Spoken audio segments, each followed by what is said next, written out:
세상을 연결하는 뉴스 브릿지입니다.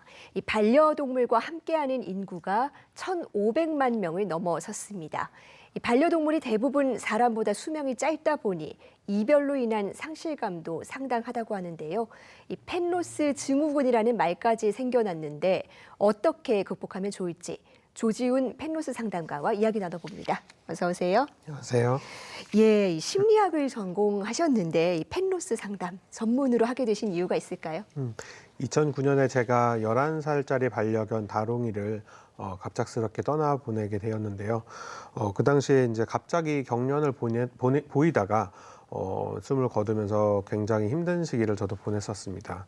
그래서 다시는 반려동물을 키우지 못하겠다라고 생각을 하다가 2017년과 2020년에 유기묘 아로니와 금동이를 각각 입양을 하면서 다시 한번 이 고통스러운 시간을 맞이할 준비를 해야 했어요.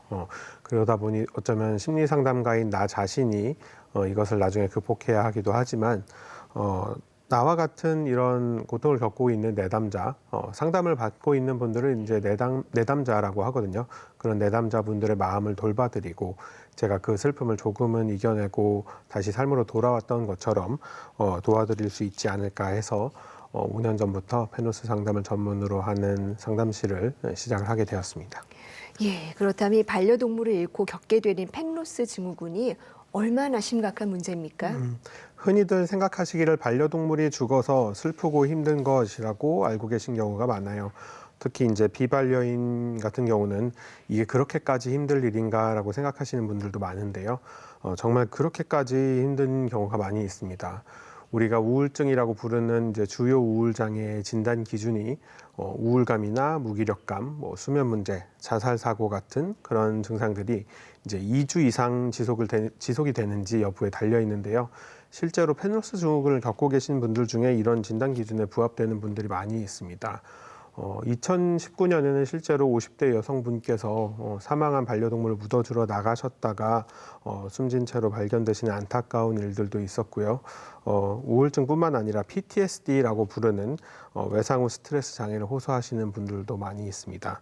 특히 이제 반려동물이 교통사고라든지 누군가의 학대라든지 하는 그런 갑작스럽고 끔찍한 고통을 겪으며 떠나게 되는 것을 목격하게 되었거나 혹은 목격하지 않았더라도 그런 일이 일어났다는 것을 알게 되는 것만으로도 이제 PTSD 증상을 겪게 되실 수도 있어요. 또한 이러한 반려동물 사별이 혼자서 감당하기에는 너무도 큰 스트레스다 보니까 공황장애 증상을 보이는 분들도 간혹 계시고요. 호흡곤란이라던가 심장 두근거림, 손발 저림, 죽을 것 같은 그런 공포감이 느껴지는 이런 공황발작 증상이라고 하는데 이러한 증상들을 보이거나 할 때는 펫로스 증후군을 넘어서는 어떤 약물 치료나 심리 상담을 병행해야 되는 그런 수준이다라고 볼 수도 있습니다. 네, 현대인에게는 또 새로운 가족이기도 하니까요. 이게 반려동물을 잃는다는 게 아주 심각한 마음의 병이 될 수도 있겠습니다. 그렇다면 보통 이 반려동물을 떠나보내고 난 뒤에 어떤 마음의 변화를 겪게 됩니까?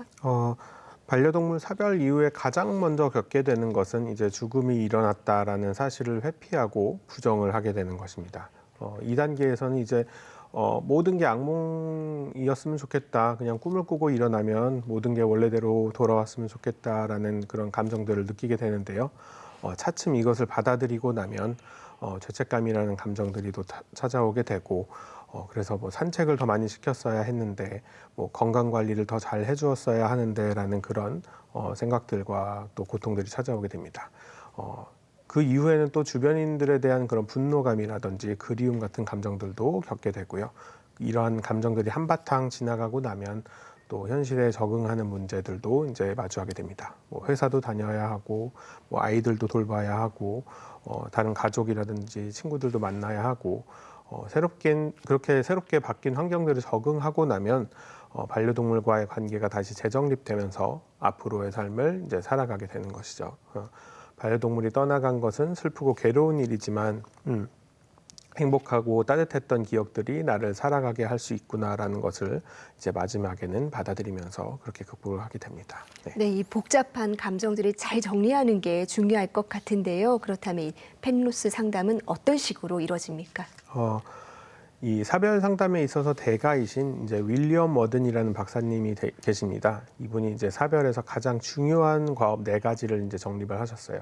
가장 먼저 해야 될 일은 이제 반려동물의 죽음을 수용하는 것, 그다음에는 이제 사별과 관련된 고통스러운 감정들을 극복해 나가는 것, 또 그리고 변화된 환경과 뭐 자신에 대해서 적응하는 과정, 그리고 마지막으로 삶을 재정립하고 살아나가는 것. 저는 이 과업 4가지를 내담자가 극복할 수 있도록 도와주는 상담을 하고 있습니다. 이제 특히 사별과 관련된 고통스러운 감정을 극복해 나가는 것이 가장 어려운 과업이고, 그 중에서도 죄책감이 가장 이제 힘든 감정이라고 할 수 있는데요.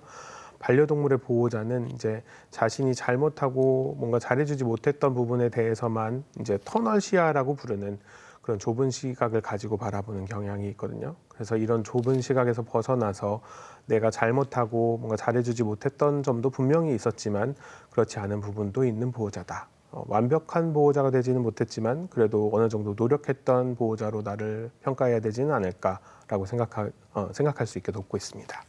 예, 얼마 전에는 이 상담실에서의 이야기를 담아낸 책도 내셨죠? 네. 심리치료에는 다양한 치료 방법들이 있는데요. 뭐 정신건강의학과 너무도 유명하신 오은영 선생님이 매체에서 보여주고 계시는 그런 코칭과 같은 것들도 있고, 뭐 미술치료, 놀이치료라든지 다양한 접근 방식이 있습니다. 그 중에 하나가 이제 독서치료라는 것인데요. 이제 국내에는 아직 이제 펜로스 증후군에 대한 독서 치료를 위한 전문 서적이 아직은 없는 상태예요. 그래서 임상심리 전문가로서 전문적인 지식과 임상적인 경험, 또 반려인으로서의 제 경험들을 가지고서 독서 치료를 위한 책을 써보자라고 생각하고 이제 책을 집필을 하게 되었습니다. 근데 사실 또 심리치료를 받는 비용이 굉장히 부담스러운 게 사실인데, 심리치료가 필요함에도 불구하고 이제 포기하는 분들이 많이 있으세요. 혹은 뭐 약물치료만을 선택하거나 그런 분들을 위해서도 이런 책이 우리나라에도 이제 한 권쯤은 있어야 되지 않을까라는 생각에서 책을 집필하게 되었습니다. 네, 우리 삶에 정말 항상 중요한 숙제이기도 한데요. 이 건강한 이별이란 무엇일까? 어떻게 하면 이별을 잘 받아들일 수 있을까? 글쎄요, 굉장히 뭐 어려운 질문이죠. 네. 어려운 질문인데요. 사실 충분한 기간 동안 노령의 반려동물을 보살피면서 마음의 준비를 해오더라도 이 펠로스라는 경험이 받아들이기 쉬운 일이 되기는 좀 힘들거든요. 그런 점에서 제가 생각하는 건강한 이별은 충분히 슬퍼하고 또 다시 일상으로 돌아오고자 하는 노력을 해보는 것, 이게 건강한 이별이 아닐까 생각이 듭니다. 이제 슬퍼하는 일들은 우리가 잘할 수 있거든요. 그런데 일상으로 돌아오려는 노력은 잘 하기가 힘들어요. 내가 괜찮아져도 되나? 뭐 여행을 가도 되나? 뭐 친구들 만나서 수다 떨고 웃어도 되나? 이런 생각들이 들 수가 있는데요. 곰곰이 생각해보면 우리 반려동물들이 우리가 슬픔에 빠져 있기를 바랄까라고 생각해보면 그렇지 않거든요. 이제 자신을 기억해 주기를 바라겠지만 슬픔에서 빠져나와서 반려인의 삶을 살아가기를 분명히 원할 것이다. 이러한 뭐 의심이나 질문을 내려놓고 즐거움이나 행복을 되찾아가는 것, 이런 자연스러운 과정을 밀어내지 않는 것이 이제 건강한 이별을 할 수 있는 방법이지 않을까 생각을 합니다. 네, 충분히 슬퍼하고 일상으로 돌아오려는 노력을 하는 것. 그렇다면 바로 지금 이 펜로스 증후군을 겪고 있는 분들에게 해주시고 싶은 얘기가 있을까요? 이제 서연아 앵커님께서 방금 얘기해 주신 것처럼 우리나라 반려동물 키우는 인구가 1,500만을 넘었어요. 그중에서 근데 고작 아직도 좀 13%만이 끝까지 네. 반려동물을 돌보고 있다, 이런 통계가 있는데요.